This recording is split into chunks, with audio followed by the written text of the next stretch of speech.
Hello.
Okay, team.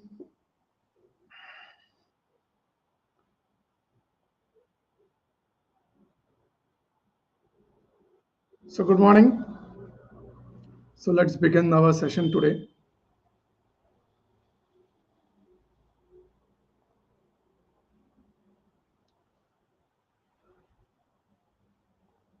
Let me share my screen.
So, today our session is how to break the loop. This is our mental loop. Let me take you through our presentation.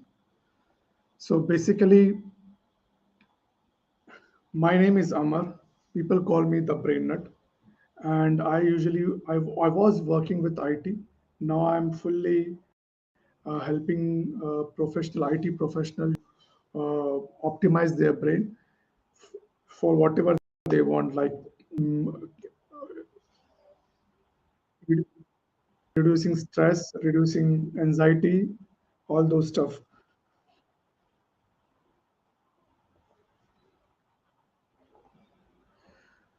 So here is, so I also work with, I'm also working with a research company which is doing a research on breath monitoring device. In this, we are making a device which will help people to observe their breath, and with that we will help them to understand when they are in stress. So this is a very technical kind of device you need to wear at vest, and you can see there are a lot of research is going on my breath, my own breath. So this is how I was helping with this company.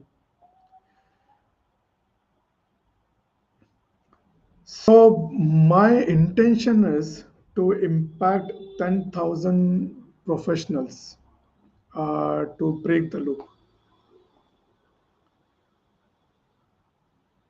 So I just want to understand, why are you here? What brings you here? So today intention is to let help each of you to leave this session with at least one clarity in their mind, how to optimize their brain.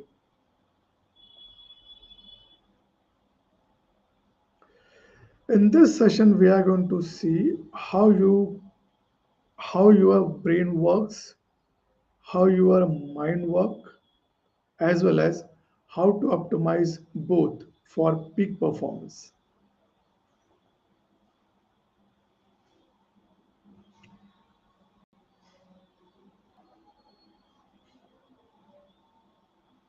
So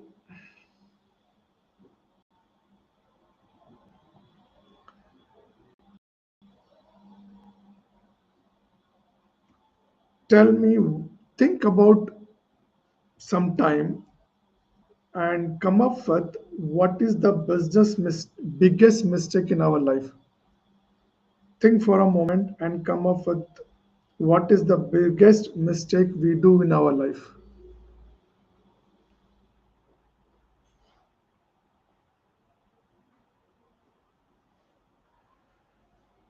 Our biggest mistake is letting our emotions control ourselves, which takes you to our burnout, poor decision making, and regret later on.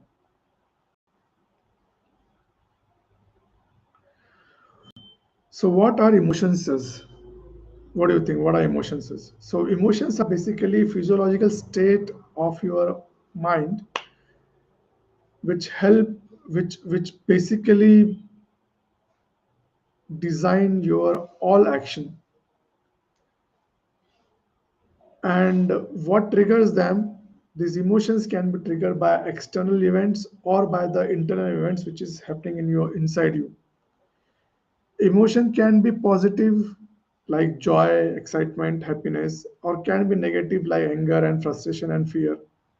So it can be both.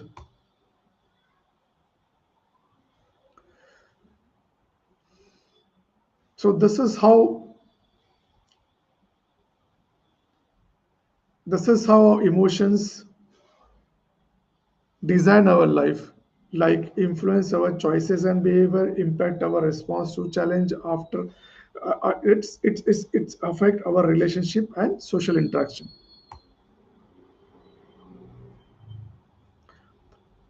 So as we discussed, there are two types of emotion: positive emotion and negative emotions. So positive emotions help you to build your focus and resilience. Negative emotions, that will be lead to stress, but also help you to solve the problems if you are aware of those.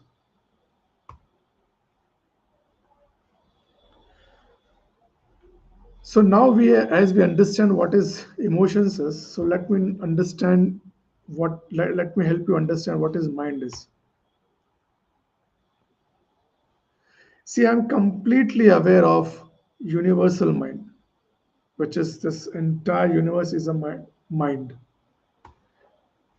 I'm not working on that. I'm not going to discuss that mind over here. I know the body, your body is inside your mind, but I'm not going to discuss this mind today. The mind which I'm going to discuss, which is inside your body. This is a mind which is inside your body, which we are going to discuss today.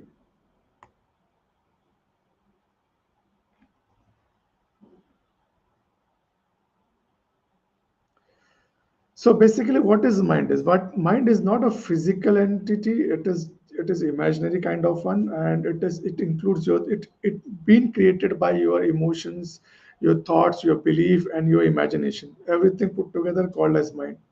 And your mind emerge when neuron communicate with each other. Whatever neuron we have in our brain, when they communicate with each other, the mind emerge.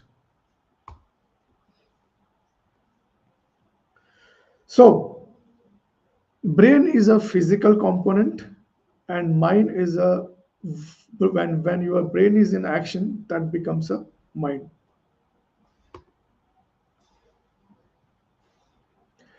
So how the mind is created through neurons? Let's discuss that.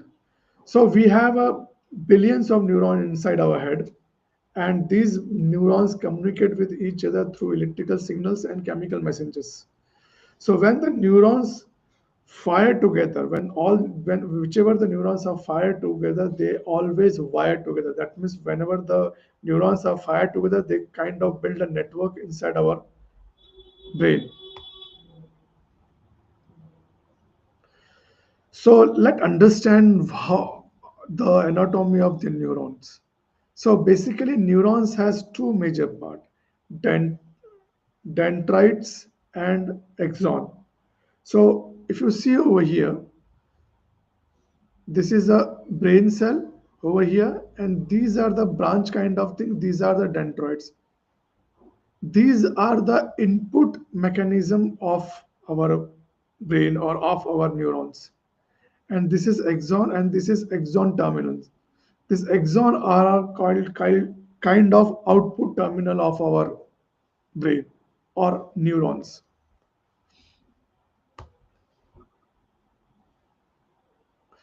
So when these two neurons come together, the dendrites and axon of another neuron, when they come to communicate to each other, they don't touch each other. They just have some space between them. This space is called as a synaptic space.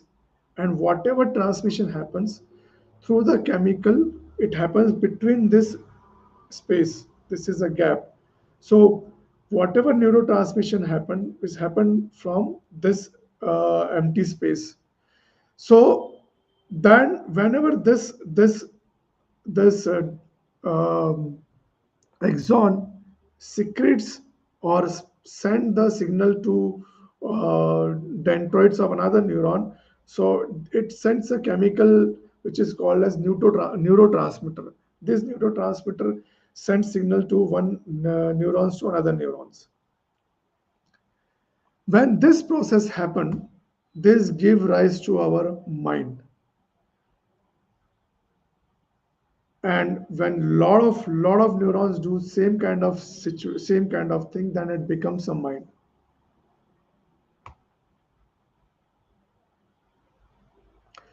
So basically chemical messengers and emotions. So whenever we do a communication, there is a chemical reaction which has been released, which we just discussed. So there are few kind of chemical which get uh, discharged from one neuron to another neuron. So majorly there are dopamine, serotonin. So whenever we have a dopamine of high level dopamine, we feel good. Whenever we have a serotonin which is at high level secretion from one neuron to another, which we feels happy, which will we feel good about it. Whenever the dopamine is less, we feel low motivation and we procrastinate things. Whenever we have low serotonin, we feel anxiety, we feel mood swings, we feel sadness. So our purpose is to increase this dopamine and serotonin.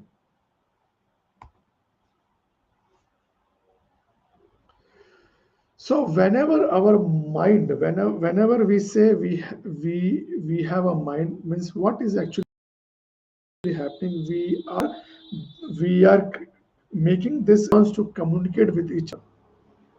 That means whatever is saved in our brain, whatever is stored in our brain, it is stored in our neurons.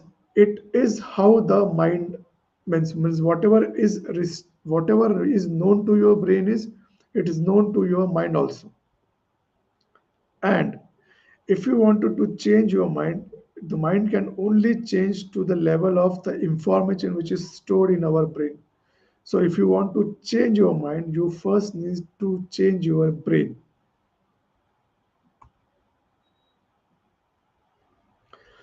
Most mental problems aren't just because of the mind, it is because of our brain.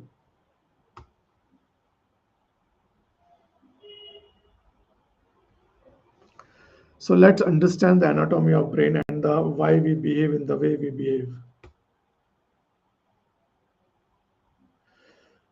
So when in the evolution process, when we had a very first part of brain which was called as brainstem. This is a lower part of our brain which is running through your spinal cord and connecting to your brain. This portion is called as a brainstem. So brainstem is basically involved in the process like self-preservation, aggressiveness, finding food, reproductive. These kind of things are involved with brainstem. Then in the evolution process, we got the limbic system. Basically, a limbic system is a system which helps us to feel emotions. Later on, when as we got evolved after the brainstem, limbic system got evolved. Since then, we are feeling, we are having emotions. Once we grow up in a stage that we can process information, we can think properly, we can plan, we can take a rational think decisions.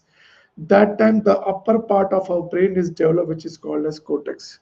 When you open your skull, whenever you open your skull, whatever thing you see, it is a cortex. And remember one thing, this this is a limbic system. In limbic system, it is very internal part of our brain. In limbic system, we has a amygdala, which is a kind of alarm for our body. Whenever this amygdala notice some kind of threat in the environment, it's trigger and it's activate everything. Whenever this is happening,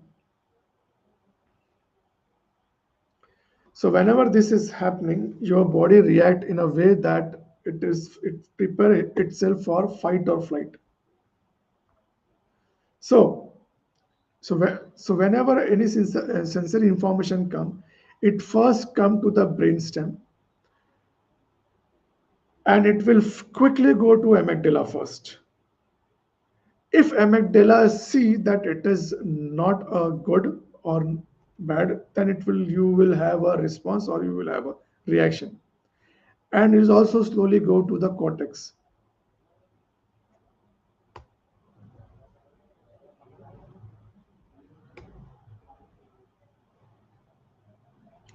So imagine you are going in a mall. You went to the mall and you saw some lady which is exactly like your grandmother. So the signal has been sent to brainstem, brainstem to it sent to the emotional brain find see that it is not the threat, it moves up. So when it goes up, you see that it is like a grandmother, and then you will feel that it is not a threatful situation. Then it will be like you are happy, you are not reacting anything. But imagine if you are opening a wardrobe and you see a lizard. So your brainstem take that signal, send it to your emotional brain. In that emotional brain, you have amygdala.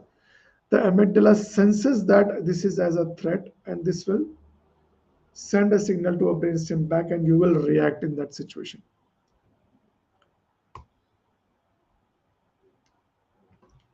So when this kind of situation happens, so there are two modes of our body, one is sympathetic network and one is parasympathetic network.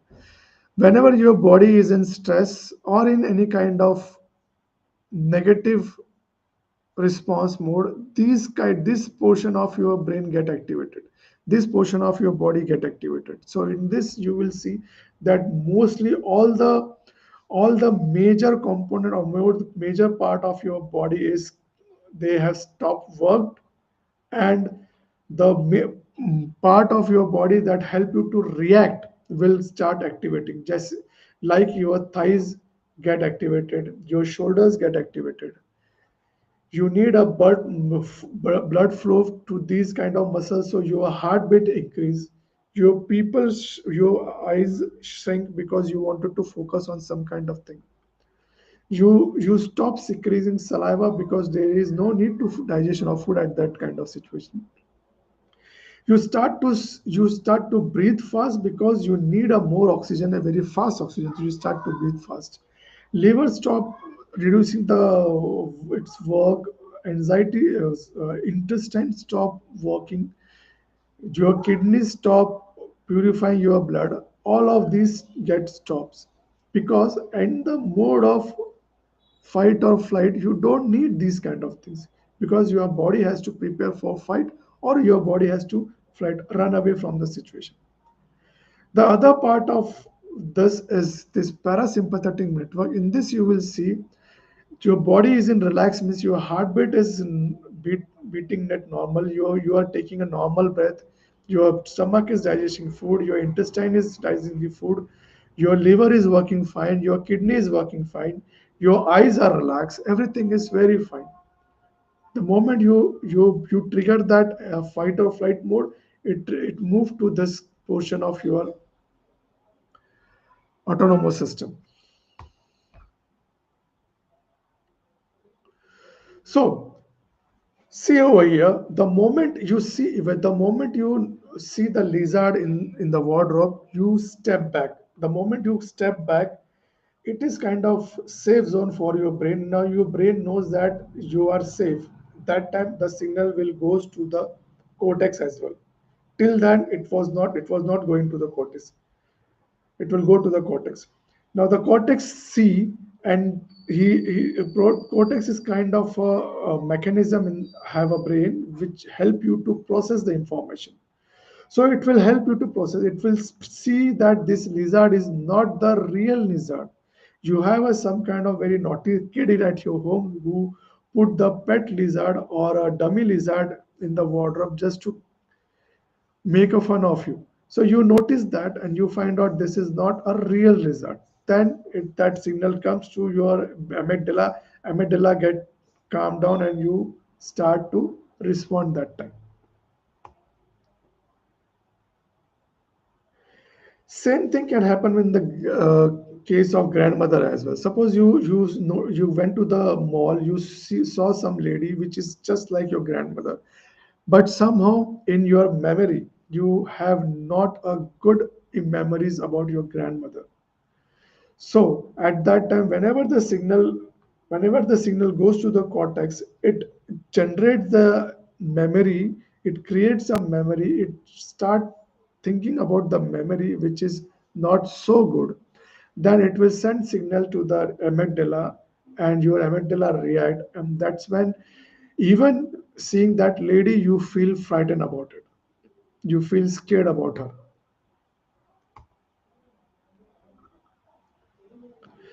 So this kind of things happens in most of the situation in our life. Like imagine you are going on a stage to speak something, or you are going to talk to somebody.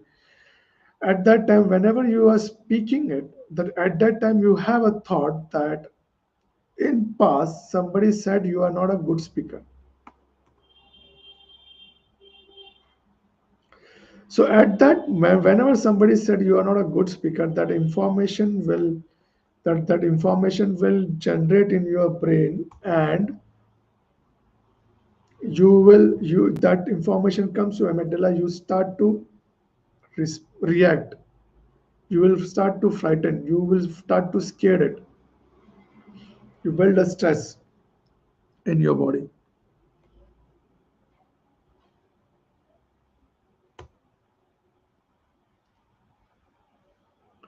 So chemical reaction during fight or flight mode reduce your ability to complete the task effectively and lead to the negative coping mechanism and potential burnout. Now, what is these negative coping mechanisms are? Basically, you you don't do enough exercise, you leave things off, you procrastinate, you increase your screen timing, you feel sad, irritated, or angry, you keep healthy food and you eat junk food, you you take longer to do anything, you don't like feel like eating medicine, you don't feel like keeping relationship, you don't go and sleep properly. This kind of no negative coping mechanism happen when you are in those kind of stress. So feeling like a victim of a circumstance is a result of your choice. It is not a fact, it is a result of your choice. You choose to feel that victimized. So if our brain operates at peak, so what do you think the work you are doing will look like? Or what do you think your life will look like?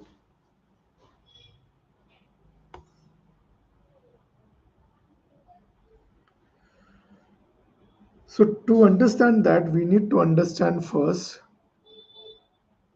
what is fast thinking and what is slow thinking. So thinking fast is basically a fight or flight mode. All the automation thing activated in our body automatically do these heartbeat increase, blood flow increase, your breathing get faster. All those things automatically, your digestion stop working. So all those things happen automatically. So in pause and plan mode, you basically notice the thing. You basically plan the thing. You can take a deep breath. All those things you can do it.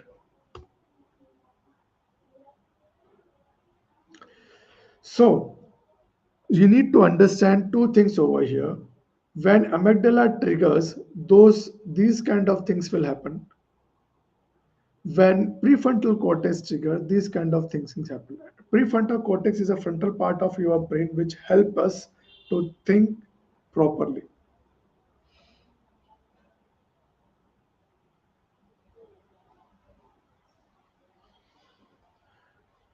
So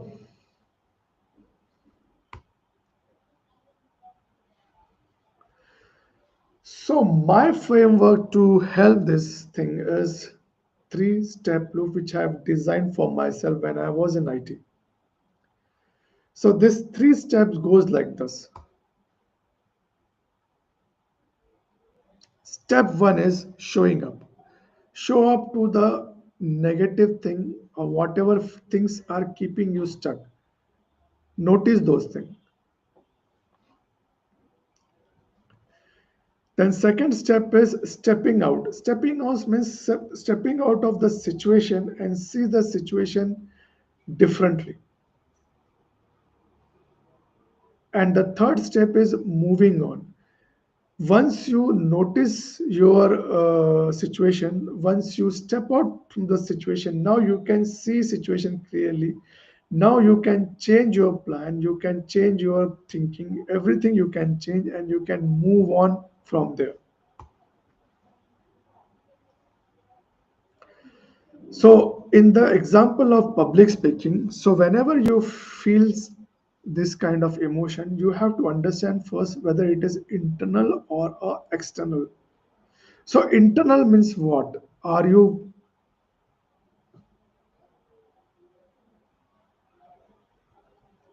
Are you creating those thoughts internally by yourself? External blockages are kind of like you are not good at speaking. You probably not good at vocabulary, so you can improve those things.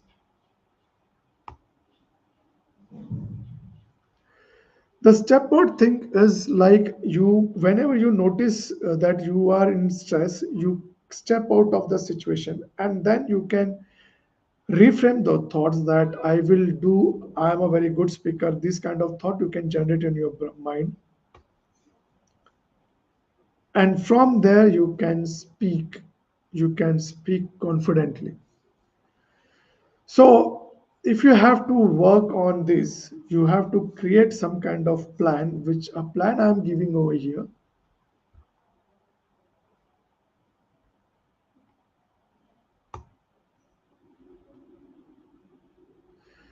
So why this works? Neuroscience, why this works? Because this help you to program your brain. And this is exposure therapy, which I used to use in psychology.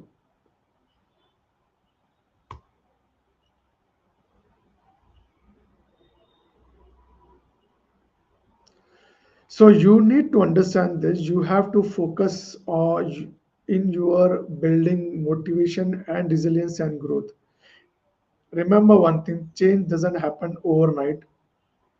You need to take small steps repeatedly, day in and day out. If we make that effort, things will change and you will feel better.